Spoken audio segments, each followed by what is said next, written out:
Assalamualaikum warahmatullahi wabarakatuh.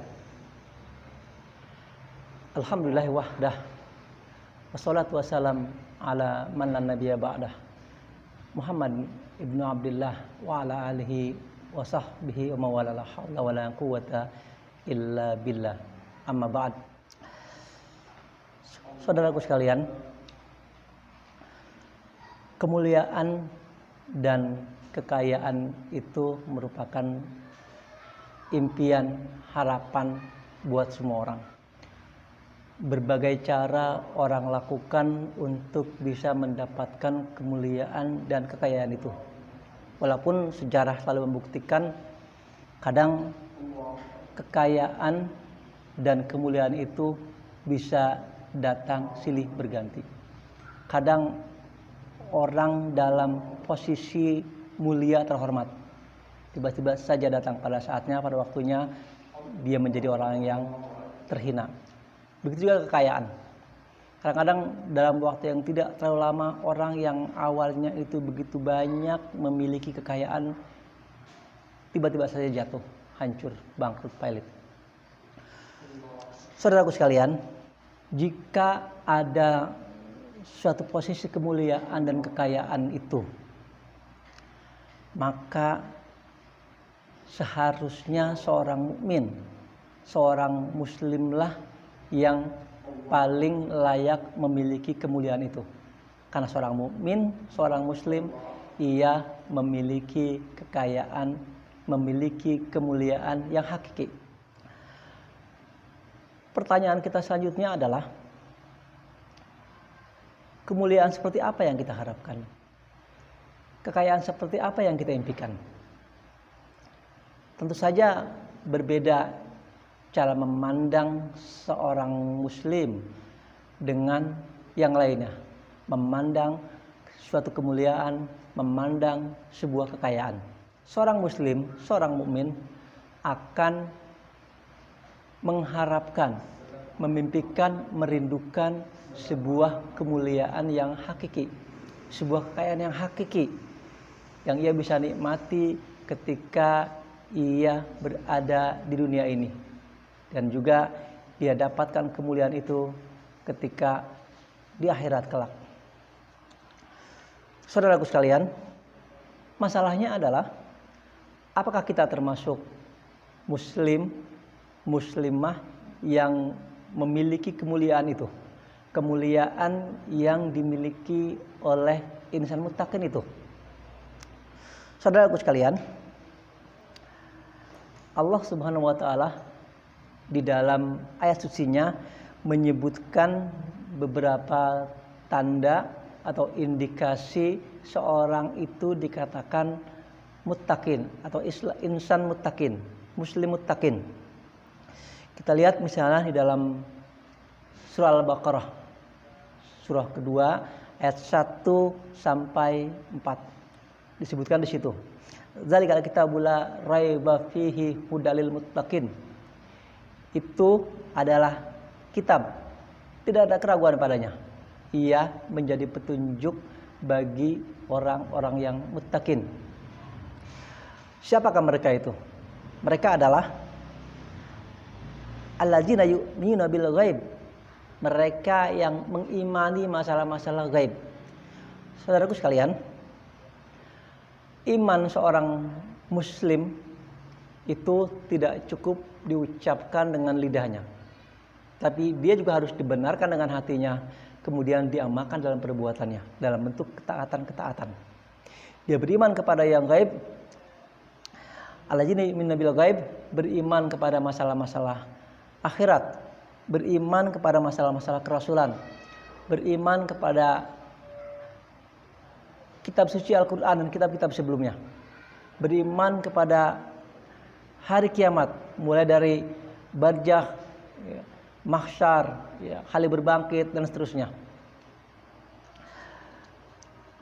Di dalam surah lain, di dalam surah Al-Imran 133 sampai 135, di situ disebutkan beberapa indikasi bahwa seorang mukmin itu, seorang muslim itu adalah seorang yang muttaqin,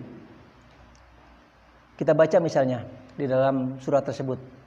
A'udzubillahi minasyaitonir rajim wa syari'u ila maghfiratin mir rabbikum wa jannatin arduhas samawati wal ard waidatil muttaqin.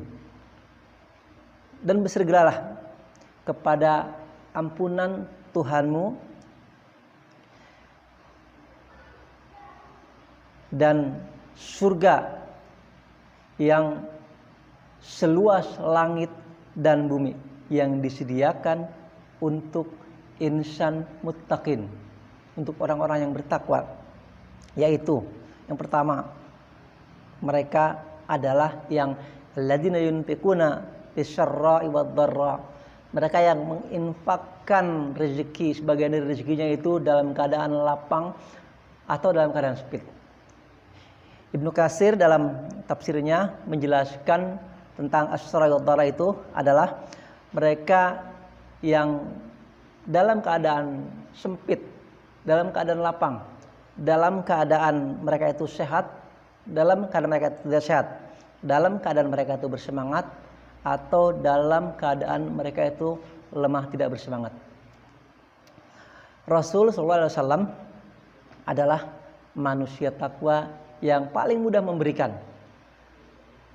Menjelang wafatnya, beliau meninggalkan 7 dinar uang. Kemudian diwasiatkan kepada istrinya Siti Aisyah radhiyallahu anha agar menginfakkan seluruhnya tanpa menyisakannya. Subhanallah. Kemudian yang kedua, indikasi tanda bahwa seorang itu adalah muttaqin, yaitu wal kaziminal ghaiza, yang mengendalikan amarahnya.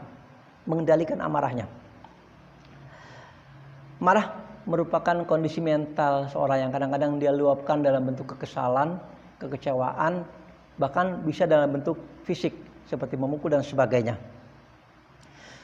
Sahabat Abu Hurairah radhiyallahu an menceritakan ada seorang sahabat yang datang kepada Rasulullah meminta nasihat, meminta pesan. Dan Rasulullah berpesan kepadanya, la taghdab. Sampai 3 kali beliau menyebutkan itu. La taghdab, jangan marah. Ini karena demikian pentingnya kita bisa mengendalikan amarah itu. Di dalam riwayat lain Rasulullah SAW menyampaikan, siapa yang bisa mengendalikan amarahnya sementara dia bisa meluapkannya tapi dia bisa mengendalikannya, maka Allah menyebutkan dan memuji orang ini di hadapan para makhluk pada hari kiamat. Dan dia diberikan pilihan untuk mengambil bidadari mana yang ia mau. Riwayat Tabrani hadis nomor 2021. Saudaraku sekalian, kemudian yang ketiga, bahwa orang itu terindikasi muttaqin adalah mereka yang wal afina anin nas, yang memaafkan manusia. Sikap memaafkan ini adalah sangat sulit, apalagi ketika mereka yang teramat sangat sakit hati, teramat sangat kesalnya. Seorang pemaaf memiliki hati yang sangat halus, memiliki jiwa yang mulia, dan ini hanya bisa dimiliki oleh seorang yang muttaqin. Wallahi bil muhsinin. Dan Allah suka kepada orang-orang yang berbuat baik. Kemudian indikasi yang keempat bahwa orang itu terindikasi dia adalah seorang muttaqin adalah mereka yang idza fa'alu fahisyatan aw dzalamu anfusahum.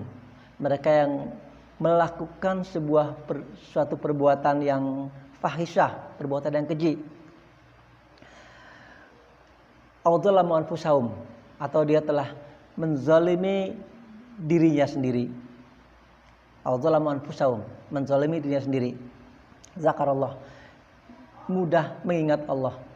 Saudaraku sekalian, al-fahsya ini adalah perbuatan jahat, perbuatan keji yang efeknya itu bisa mengenai dirinya dan bisa berefek kepada orang banyak.